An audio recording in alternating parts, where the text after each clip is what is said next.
યોગીજી મહારાજ એક કથા કહેતા હતા। એક ડોસા 80 વર્ષની ઉંમરે પણ ખેતરમાં કામ કર્યા કરે। તો નારદજીને થયું, લાવને આપણે જામીન થયા છીએ તો ડોસાને કંઈક ઉપદેશ આપીએ। તેમણે કહ્યું, ડોસા ભગવાન ભજો। તો ડોસા કહે, એ બધી માથાકૂટ રહેવા દો, આ બધું ખેતર ખેડવાનું છે।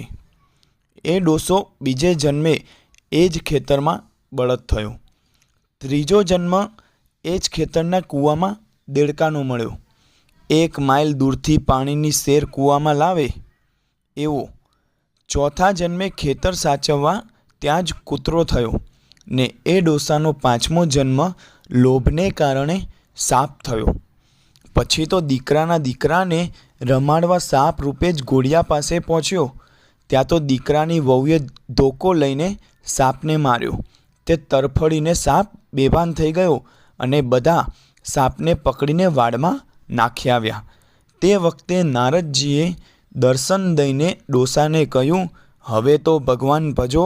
ડોસા કહે, હવે ભજીએ, કારણ કે બહુ માર ખાધો, હેરાન થઈ ગયો। એમ એટલા જન્મે પણ નારદજીએ તેને છોડ્યો નહીં। એટલે પૃથ્વી ઉપર સંતની કેટલી બધી કરુણા કહેવાય।